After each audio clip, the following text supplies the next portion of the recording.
este vídeo voy a tratar de responder a la pregunta ¿cómo vivir una vida plena? No obstante, antes que nada, creo que es necesario justificar el por qué he elegido este tema. En efecto, parece que este vídeo se aleja por completo de los temas que yo he venido tratando en mi canal. Entonces, ¿por qué hago este vídeo? ¿Por qué estoy haciendo esto? Me da la sensación de que estamos todo el tiempo hablando del PSOE, del PP, de Podemos, de Ciudadanos, del feminismo, del cristianismo, del Islam, del comunismo, de Trump, de la Unión Europea, del Brexit, de Cataluña, de Puigdemont, del colectivo LGTB, etc. Tanto tiempo hablamos de todas esas cosas que al final nos olvidamos de una: nosotros. Entonces, digamos que en este vídeo voy a aparcar de forma temporal todos esos temas externos, el feminismo, el Islam, para centrarnos en nosotros, en tanto seres humanos que viven y que aspiran a vivir mejor.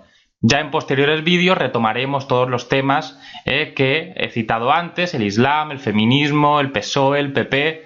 Ya lo haremos, pero en este vídeo vamos a centrarnos en esta cuestión. Para ello voy a valerme del pensamiento de Jordan Peterson, y es que este hombre no solamente está criticando de forma muy eficaz, para mí es el mejor, al feminismo, a la nueva izquierda, a la corrección política, sino que también es psicólogo, y en tanto psicólogo que es, pues ofrece puntos de vista muy interesantes sobre el comportamiento humano. Pero bueno, vayamos al grano. Ya sabéis que me gusta bastante estructurar mis vídeos para hacer que sean más comprensibles, y este vídeo pues no iba a ser menos. Entonces lo que vamos a hacer es lo siguiente: vamos a hablar de 7 pautas a las que alude Jordan Peterson que, en principio, si se siguen, nos llevarían a tener una vida plena, una vida significativa. Entonces vamos a proceder de la siguiente forma. En primer lugar, voy a citar cada una de estas pautas, simplemente indicar cuál es su nombre. En segundo lugar, voy a añadir una explicación de Jordan Peterson sobre la misma. Y en tercer lugar, lo que voy a hacer yo es tratar de esquematizar todas estas pautas para que formen un todo coherente. Es decir, que no sean meros compartimentos estancos, sino que todas en conjunto cobren sentido. Vamos allá. Life is suffering.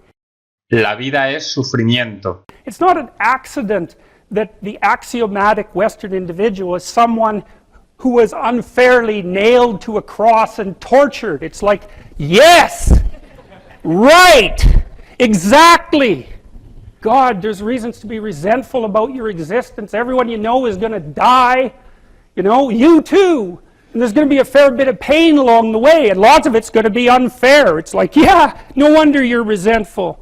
That's what life is like. It's suffering.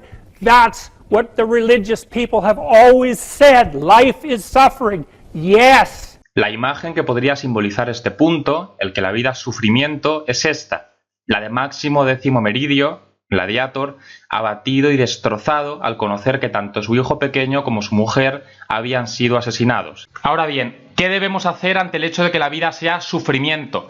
¿Resignarnos y convertirnos en víctimas y ya está? No, todo lo contrario. Get yourself together. Transcend your suffering. Mantén la compostura y transciende tu sufrimiento.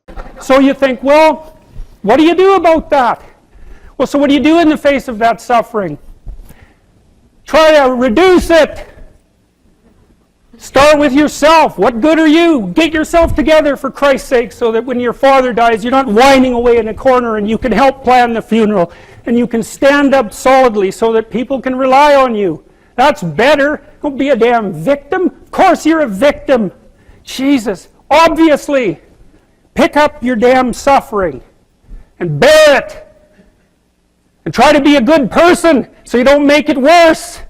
Para reflejar la superación del hecho de que la vida sea sufrimiento, también podríamos acudir a otra imagen de Máximo. Pese a todas las desgracias que ha sufrido, decide dar un paso al frente, mantener la compostura y no ser una víctima. La vida es sufrimiento, sí, pero él está dispuesto a plantarle cara. Vale, ya tenemos esta actitud firme de la que hablábamos antes. ¿Qué es lo siguiente que podemos hacer? Take responsibility. Asume responsabilidades. I've been talking to a lot of people recently, and I was talking to one of the leaders of the Conservatives this morning, and they're asking me about, the person was asking me about Bill C-16, but more specifically about talking to young people. And I said, well, look, one of the things you could do for young people that no one's doing is to talk to them about responsibility. Because everyone talks to young people about rights. It's like, we need our rights. It's like, oh God, how many rights do you need? You know, really, like you have more privileges than any people who've ever lived anywhere. Well, it's so dull to hear. It's so dull. It's so pathetic. There's a huge marketplace for responsibility. That's what you want to talk to young people about. It's like, get your act together and do something worthwhile with your life. Stand up, do something difficult and heroic. Por tanto, ya tenemos una buena actitud y ya hemos decidido que tenemos que marcarnos objetivos y metas.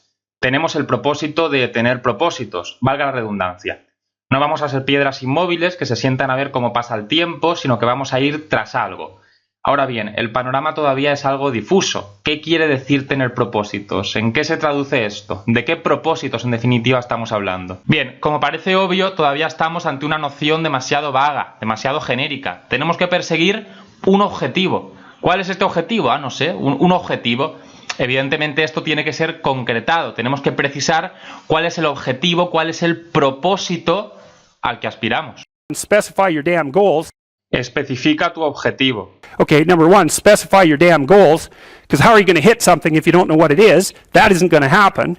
Como podemos apreciar, ya hemos convertido ese difuso y genérico quiero lograr un objetivo en quiero lograr el objetivo X. Hemos especificado cuál es la meta que queremos alcanzar. Hemos pasado del abstracto e inútil quiero lograr algo al concreto y útil quiero lograr esto. Bien, a colación de la importancia de fijar nuestros objetivos y nuestros propósitos, de concretarlos, se me viene a la mente una historia que leí hace tiempo, la verdad es que no recuerdo dónde.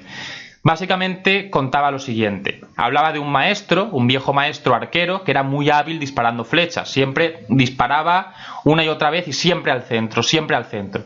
Pues un joven que veía siempre al maestro hacer esto, un día se decide, se le acerca y le pregunta: maestro, ¿cuál es su secreto para tener tanta puntería? La verdad es que es asombroso. Entonces el maestro miró al joven y le dijo: ¿ves esa tela que está allá? Si no, pues tráemela.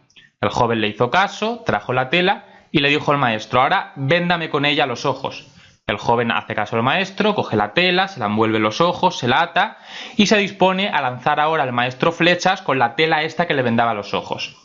Lanza la primera flecha y pasa a 5 metros de la diana, es decir, ni remotamente cerca. Lanza la segunda y pasa a 10 metros de la diana, más lejos todavía. Lanza la tercera flecha y no da ni a la diana, da en el suelo. O sea, un desastre absoluto.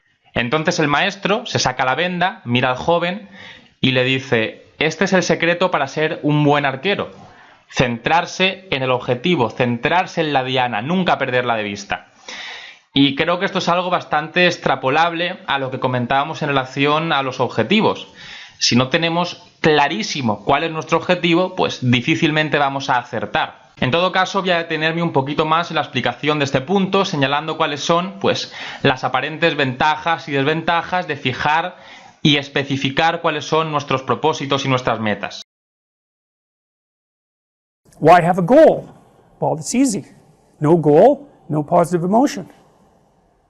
Because you experience positive emotion by noticing that you're moving towards a goal. And so if you don't have a goal, well, you can't have any positive emotion. So you better have a goal. And often people won't specify their goals too because they don't like to specify conditions for failure. So if you keep yourself all vague and foggy, which is real easy because that's just a matter of not doing as well, then you don't know when you fail. And people might say, well, I really don't want to know when I fail because that's painful. So I'll keep myself blind about when I fail. Por tanto, hay ventajas, hay inconvenientes. Para mí en este caso, evidentemente, pesan más las ventajas que los inconvenientes y por tanto yo me muestro partidario de sí, pues especificar nuestros objetivos. En definitiva, volviendo al tema, ya hemos convertido ese difuso y genérico quiero lograr un objetivo en ese concreto quiero lograr el objetivo X. Ahora bien, como podemos ver, el círculo está vacío de contenido. ¿Y hay alguna forma en especial de llenar este círculo? Es decir, ¿hay algunos objetivos por los que en principio deberíamos optar? Pues Jordan Peterson entiende que sí. Clean up your room. Limpia tu habitación. And you say, well, how do you take responsibility for the world? And the answer is, well, you also have to do it with a certain degree of humility, because what do you know?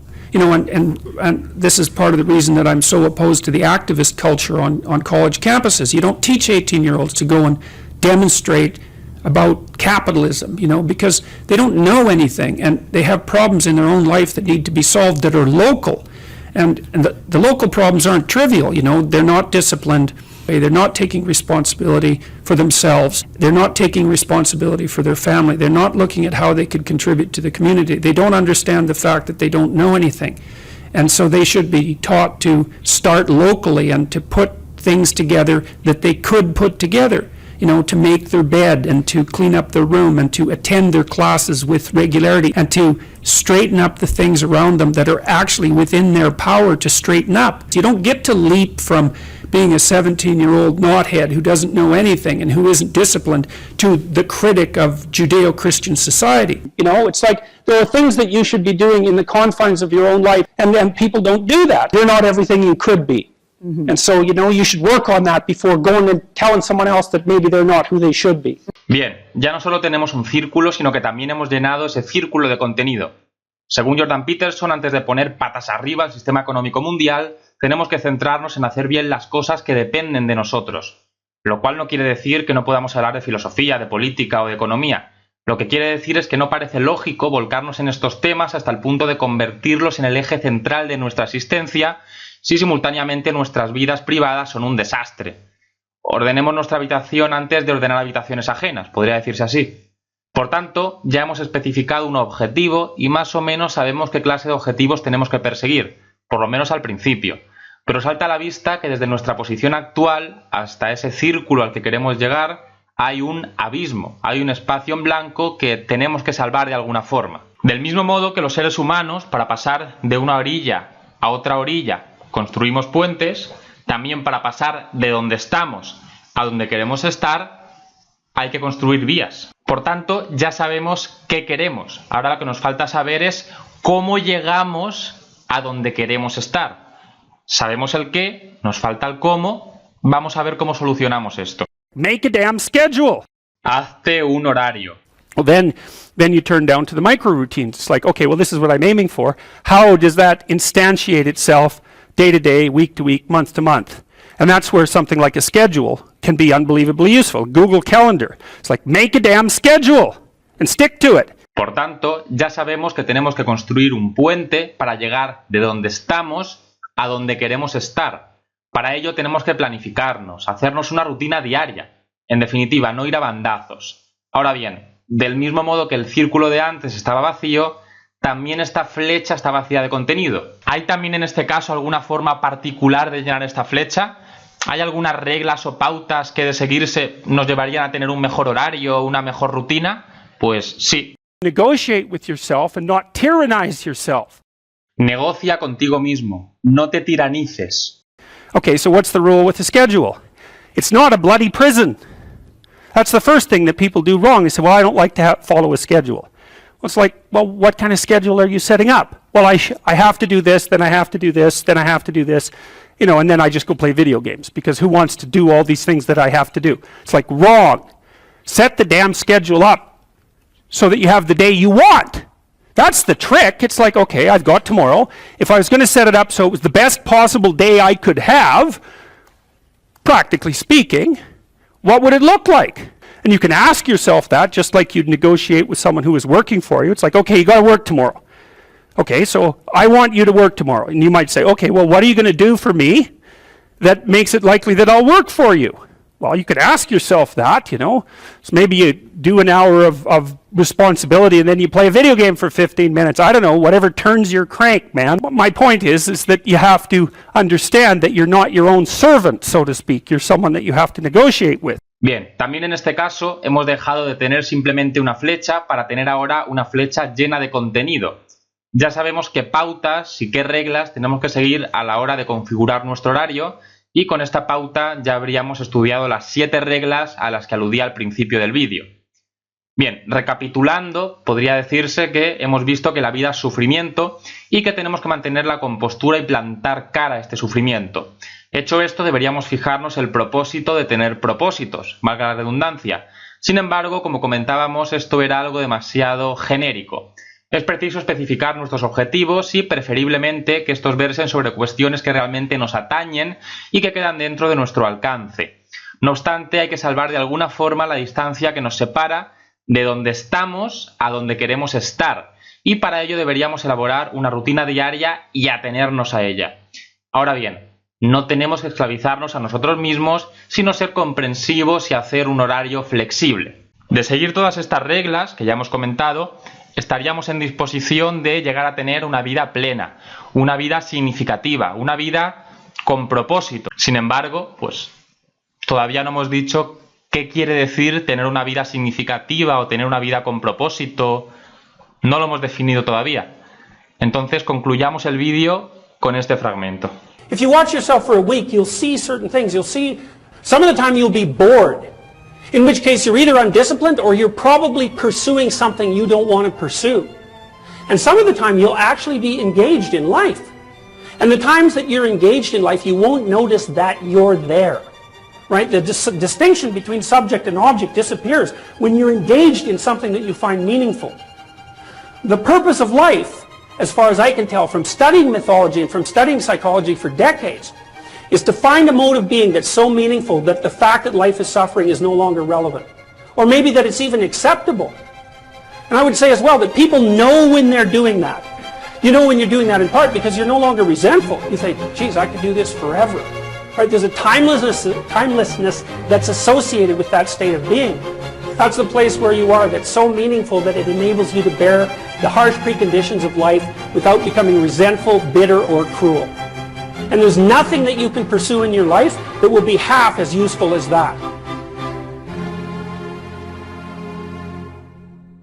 Si queréis estar al tanto de futuros vídeos, suscribíos a mi canal. Y si queréis leer mis comentarios diarios sobre temas de actualidad, seguidme en Twitter.